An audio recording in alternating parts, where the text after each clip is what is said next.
Hi, everybody. Welcome to Tuesday night Kali studies. I'm Christie Smirl, otherwise known as Kalavati Devi, and we are on Tuesday night Kali Maa studies. So tonight is a really auspicious evening because we're starting the opening of Navratri. So many of you know there's 4 Navratris a year, and this happens to be a very auspicious summer timing here in the United States. So it's a very special time of the year to do different self-care practices and different types of spiritual practices as well. So tonight we're going to be looking at verse 30 of the Kali Sahasranama. So welcome to Tuesday night Kali Maa studies. And we're going to be going over names 225 to 233. All right. So let's go ahead and start by listening to what the verse sounds like.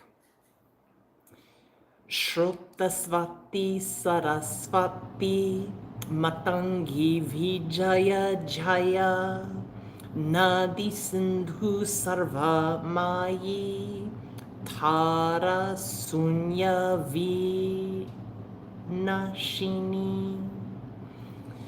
So when we take a look at these words individually, let's go back through and pronounce each one. And I always put the names in the description.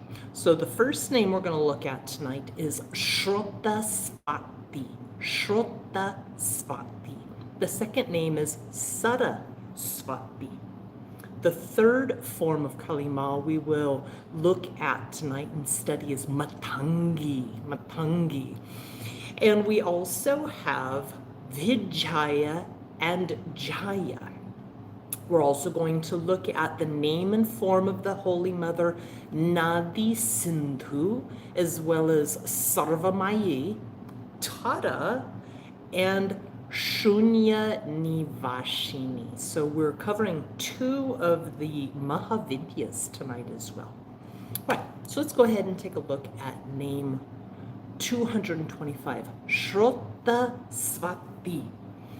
Now, in the puja book, this is often referred to or defined as she who is the spirit of all sound. Srotasvatī, she who is the spirit of all sound. Good evening, everybody. Tema. Now, if we break those names down a little further, Shrota means a channel or a organ, even in some cases. But it also means ear or hearing. Shrota is also considered a river, a pathway, a passage like a duct or a stream. Tema, Jema. And Shrota also means to flow or to ooze. And then the second half of the name Vati means to possess or contain. So what's interesting is in Ayurveda, there are many main shrotas. So there's 3 intake shrotas of the body, 1 for water, 1 for food, 1 for breath. So the pranavaha shrota, udakavaha shrota, and the anavaha shrota. Then we have the Saptadhatu Shrotas, so 7 of the main tissues. There's 7 main tissues in Ayurveda. They each have their Shrota. So we have Rasavaha Shrota, Raktavaha Shrota, Mamsamaha Shrota, etc. for all the 7 tissues. And then there's 3 excreting Shrotas, which is Purishavaha Shrota for the stool, Mudra Vahashrotas for urine, and Sweda Vahashrotas for sweat.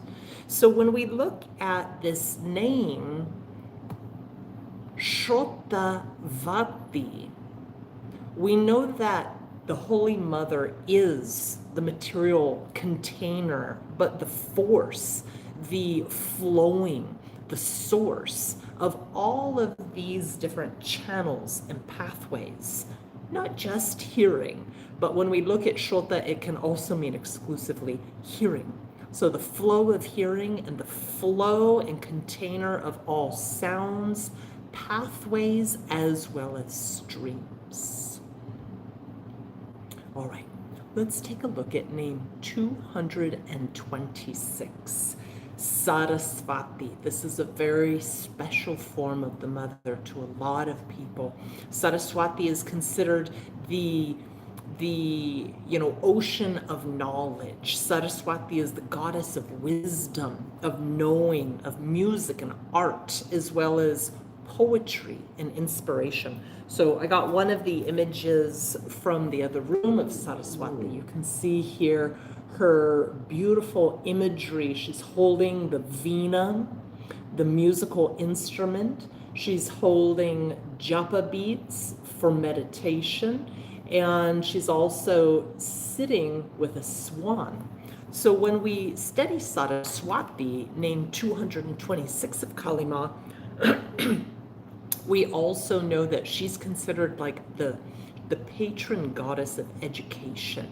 So some children, before they study at school or learn their alphabet, they give salutations to Saraswati. Jaya, Jaya. Good evening, everybody. Thank you for joining. And when we look at Saraswati, we also know one of her names to be Sharada, the bestower of the essence of knowledge, or Brahmi, the goddess of sciences and Vidya.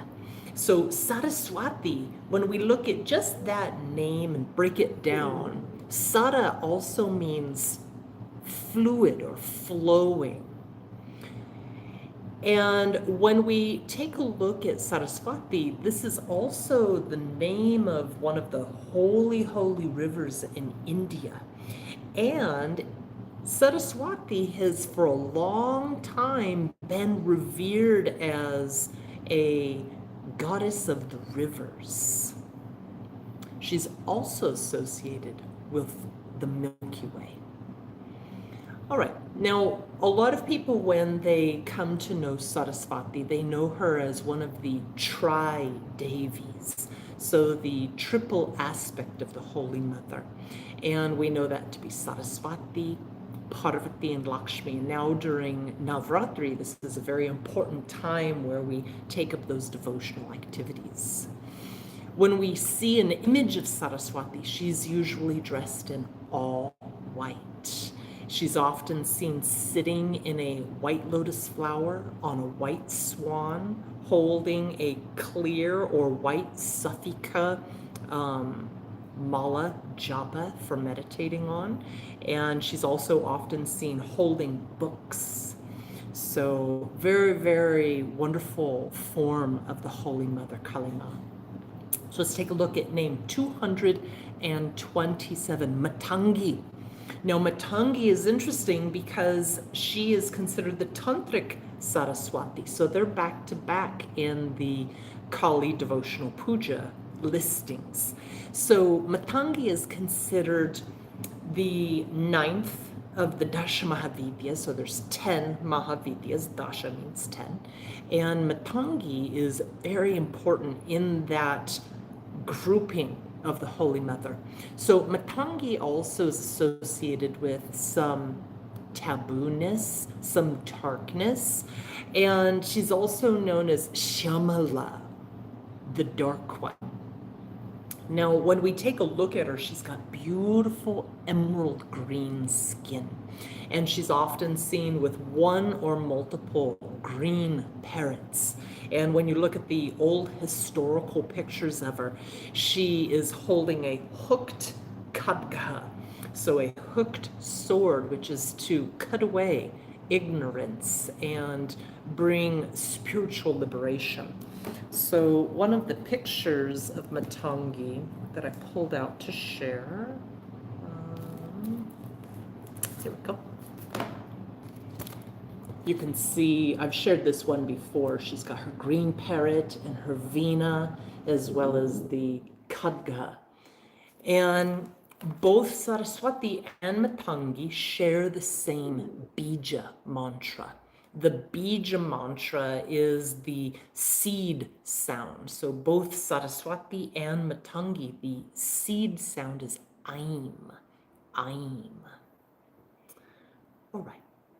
So covering Matangi, I wanted to share a little bit of poetry and just to give her a deeper nuance.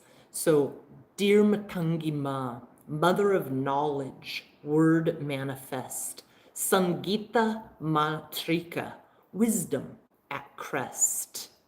May I seek truth, speak truth, express truth only. Mother Shamala, Mother Saraswati, grant me joyousness and divine melodies. Play me like your veena, strum me like a harp, and sever me from bondage, your khadga and sword sharp. Instill me with intelligence, articulate and wise. Harmonize the cadence, occult and baptized in primal sound, vibrations and parrots apprise. Expression of joyous and love alchemize with divine interventions. Teach me your ways. My skull is your canvas and my life is your clay. So that's one of the essence of Matangi Maa. Right, let's take a look at name tonight, 228 and 229. We're going to look at them together. Jema Kaku Kari, welcome. Thank you for joining. Jema Lui, Layaram, good to have you here. Okay, so Vijaya and Jaya, we're going to look at them together, name 228 and 229. So Vijaya by itself means she who is conquest. V means great or complete. And Jaya is victory or triumph, conquest and success. So Vijaya is success and conquest. And Jaya is victory. Jaya means to have triumph and success as well. And Jaya also means hail, hail to the mother as well.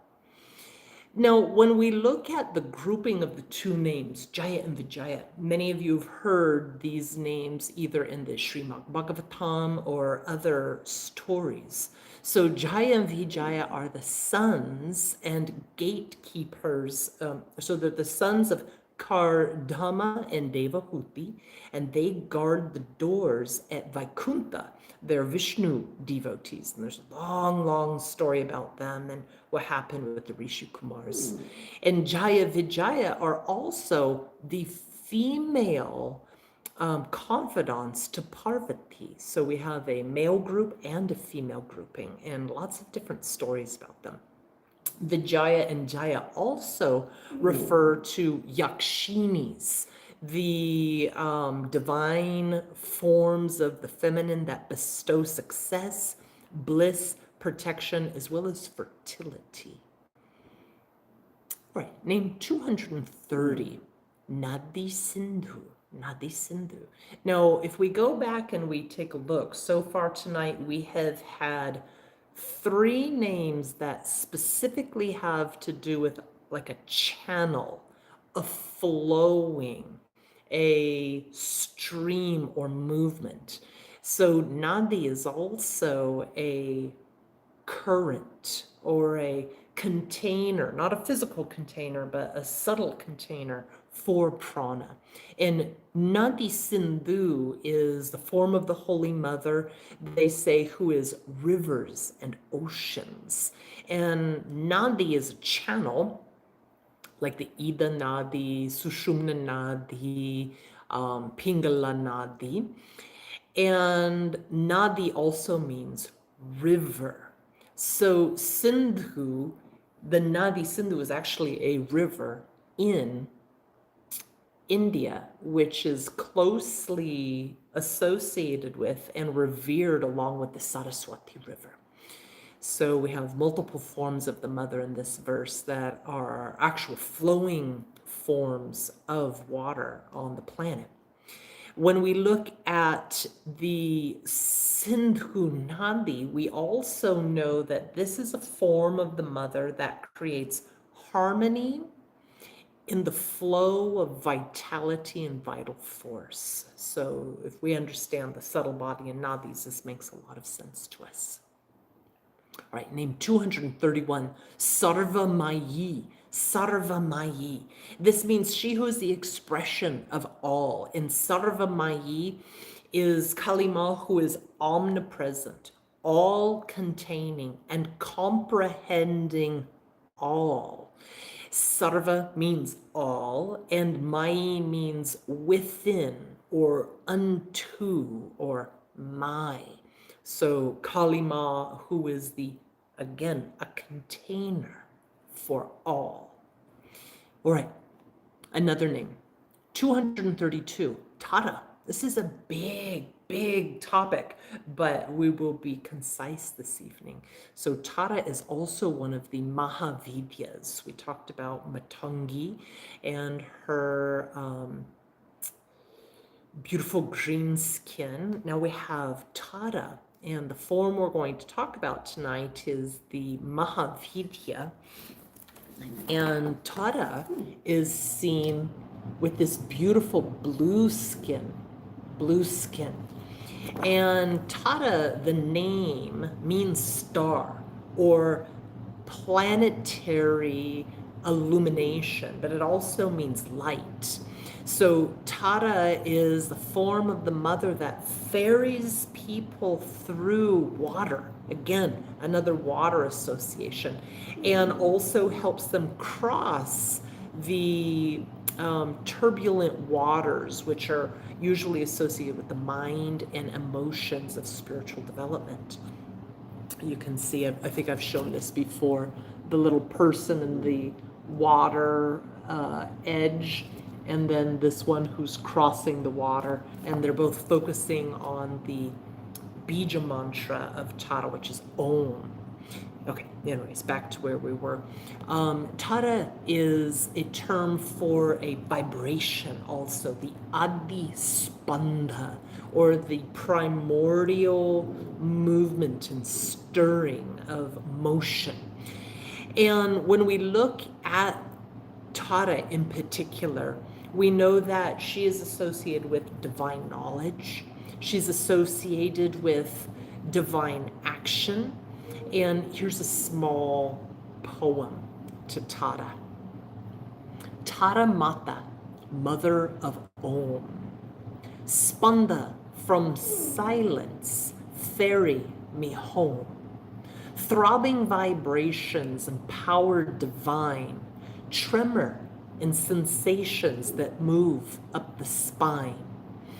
Every fiber, every cell, every pore, every wine. Tārā Mā, great guiding star, illuminate and shine to usher your children through samsara waves. Past trial, commotions, the pathway you pave. Deliver from temporal, false and untrue. Grant infinite knowledge, truth through and through. From darkness to lightness, death may renew. Your nectar of Amrut, immortal the coup. Ignorance abandoned, refined, ever pure. Suckling like children, your milk as a cure. Your sword flies wielding to lob off the fright. Silence the chatter that binds day and night. May only the voice in my head be that of you, the great truth, awareness, sounding breakthrough. May I find you in space between the noise. May I choose each word wisely, oming with poise. O Mata, I beckon, I'm here, yours now, free of projections with lust for how. Engulf me and cut me free like a snare. Cut me from bondage of suffrage and cares. Guide all my actions, good karma, bad spare. Cut out my tongues if words I betray. Beautiful mother, synchronize me. Grant me powers to achieve my dreams, to act in accordance with the highest will, aligning dimensions pregnant with skill. Unlimited potentials, powers fulfilled. So that poem keeps going on further, but Tārā, she's very deep in granting stability of our knowledge and granting stability in the throb, the vibration, and the flow of consciousness that moves through us. And this is one of the reasons why her bija mantra is Om, because Om is that primordial sound that creates that balance, that grounding, that harmony. All right, one more name for this evening, śūnyanivāsinī. This is a very simple name and form of Kali Maa, she who resides in silence. Śūnyanivāsinī means she who dwells in the void. Śūnya means void, we know this. Nothingness or absolute. And nivāsinī is she who dwells or abides in. So we have śūnyanivāsinī, the form of the mother who is in the void, the space in between the sounds, the silence in between the vibrations and sounds. We know her as Tārā, the primordial vibration that ultimately causes sound as well as knowledge. We know her as sarvamayī, the expression of everything, the container and comprehender of everything. And as nadī sindhuḥ, the channel, the stream, the flow that also brings that bliss. And we know her as Jaya and Vijaya, conquest and victory, as well as Matangi, the beautiful expression, the knowledge, the art, the music, the poetry, and as Saraswati, the goddess of knowledge, of intellect, and Srotasvatī, the container, the Shrota, that all of this is held within. So I hope you enjoyed those names of Kali Maa. I hope you're having a wonderful Navratri. In many places, they've already started Navratri this evening, and I've already got everything set up over here. And this is hopefully a season that you'll take advantage of renewing, refreshing, going back inward, evaluating how is everything flowing in the body? How is everything flowing in the emotion centers of your psyche? How is the brain flowing? And how are you gaining your knowledge? And what is the container for that? So, Jaya. Jaya. Jaya, everybody. I'll see you all next Tuesday, 6 p.m. Pacific Coast time, same channel, same place, and we'll be doing verse 31 from the Kali Sahasranama. All right, Jaya.